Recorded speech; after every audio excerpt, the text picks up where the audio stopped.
warahmatullahi wabarakatuh. Perkenalkan, kami dari kelompok 6. Di sini kami akan mempresentasikan dasar-dasar perilaku berkelompok. Baik, di sini saya akan memperkenalkan diri terlebih dahulu. Nama saya Cindy Hidayati Negro. Baik, saya akan menjelaskan materi ini.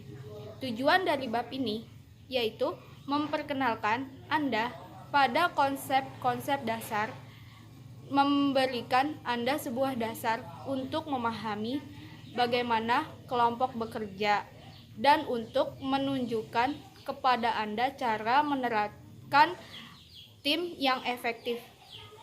Kelompok adalah dua atau lebih individu yang berinteraksi dan saling bergabung untuk mencapai tujuan-tujuan tertentu. Tahap perkembangan kelompok terdiri dari yang pertama, rasa aman, yang kedua, status, yang ketiga, harga diri, yang keempat, afiliasi, yang kelima yaitu kekuatan, dan yang terakhir yaitu pencapaian tujuan, yaitu tahap normalisasi. Tahap ketiga dalam perkembangan kelompok dikarakteristikan dengan hubungan yang dekat dan koefisien. Yang selanjutnya yaitu tahap berkinerja, di mana tahap keempat dalam perkembangan kelompok ketika kelompok tersebut sepenuhnya fungsional. Yang terakhir yaitu tahap pembubaran, di mana tahap terakhir dalam perkembangan kelompok untuk kelompok-kelompok sementara.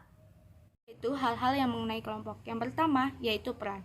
Peran adalah serangkaian pola perilaku yang dikaitkan erat dengan seorang yang menempati posisi tertentu dalam sebuah unit sosial. Nama saya Atika Lestari. Di sini saya akan menjelaskan tentang norma.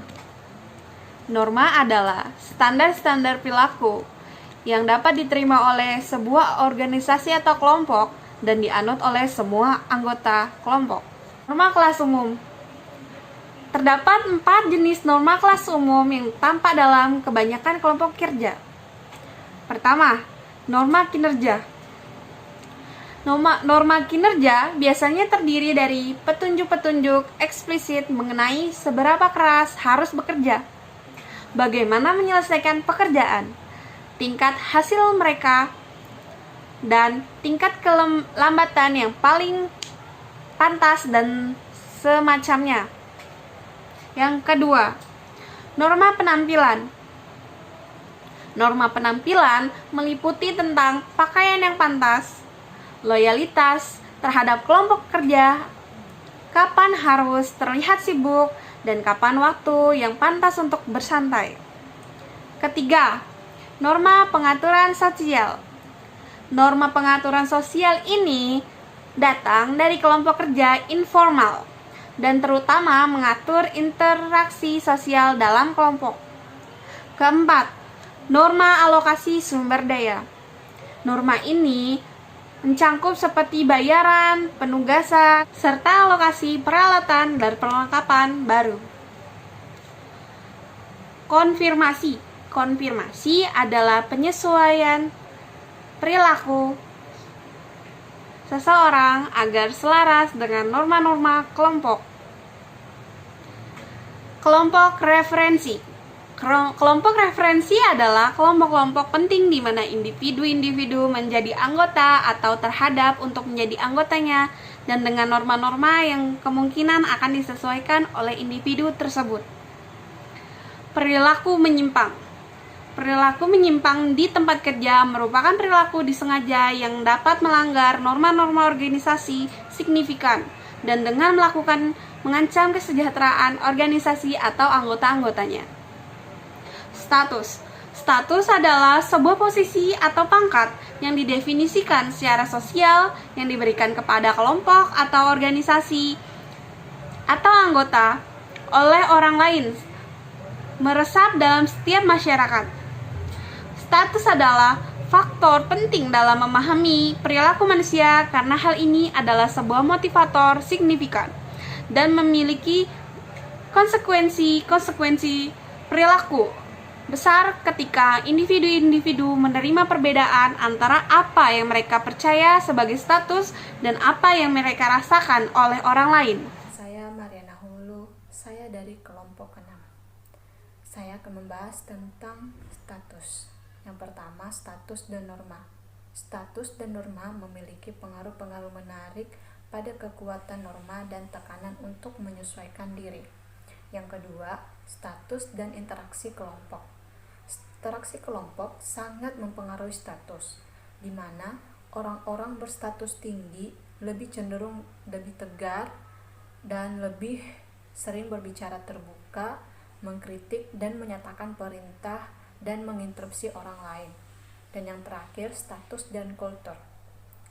Pentingnya status memang bervariasi terhadap kultur, yaitu memastikan bahwa memahami siapa dan apa yang menentukan status ketika berinteraksi dengan orang yang berbeda dari kultur kita. Efektivitas dan efisiensi. Efektivitas didefinisikan dalam hal kecepatan dan individual yang lebih unggul, di mana kreativitas penting kelompok lebih cenderung efektivitas dibandingkan individual.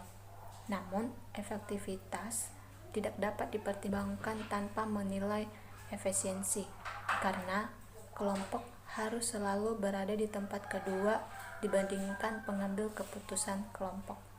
Selanjutnya, tentang kekohesifan. Kekohesifan adalah tingkat di mana para anggota kelompok saling tertarik satu sama lain dan termotivasi untuk tetap tinggal di dalam kelompok tersebut. Saya Wida Yuningsih. Di sini saya akan menjelaskan tentang pemikiran kelompok dan pergeseran kelompok. Fenomena pertama yaitu pemikiran kelompok berhubungan dengan norma. Hal ini mendeskripsikan situasi-situasi di mana tekanan-tekanan kelompok untuk konformitas menghalangi kelompok tersebut secara kritis menilai pandangan-pandangan yang tidak biasa, minoritas atau yang tidak populer. Pemikiran kelompok adalah sebuah penyakit yang menyerang banyak kelompok dan dapat secara dramatis mengganggu kinerja mereka. Yang kedua yaitu pergeseran kelompok. Hal ini mengindikasikan bahwa dalam mendiskusikan serangkaian alternatif dan sampai di sebuah solusi, para anggota kelompok cenderung melebih-lebihkan posisi awal yang mereka pertahankan. Teknik pengambilan keputusan kelompok. Yang pertama, kelompok yang berinteraksi. Kelompok biasa, di mana para anggotanya saling berinteraksi secara tatap muka. Yang kedua, tukar pikiran. Sebuah proses pembangkitan ide yang secara khusus mendorong semua alternatif apapun. Sementara itu, menahan kritik atas alternatif-alternatif tersebut. Yang ketiga, teknik nominal kelompok. Sebuah metode pengambilan keputusan kelompok di mana para anggota individual bertemu secara tatap muka untuk menyatukan penilaian mereka dengan cara sistematis tetapi independen. Keuntungan utama dari teknik kelompok nominal adalah bahwa teknik tersebut mengizinkan kelompok untuk bertemu secara formal tetapi tidak menghalangi pemikiran independen, seperti yang terjadi di kelompok yang berinteraksi. Riset umumnya menunjukkan bahwa kelompok nominal mempunyai hasil yang lebih baik dibandingkan kelompok tukar pikiran. Pendekatan terkini dalam pengambilan keputusan kelompok menyatukan teknik kelompok nominal dengan teknologi komputer yang canggih. Teknik ini disebut pertemuan dengan media elektronik. Teknik dengan media elektronik adalah sebuah pertemuan di mana para anggotanya berinteraksi menggunakan komputer yang memungkinkan anonimitas komputer dan agregasi suara. Keuntungan yang ditawarkan dari pertemuan dengan media elektronik adalah anonimitas, kejujuran, kecepatan. Para peserta dari kelompok saya, yaitu kelompok 6, mohon maaf bila ada kesalahan. Akhirul kalam, wassalamualaikum warahmatullahi wabarakatuh.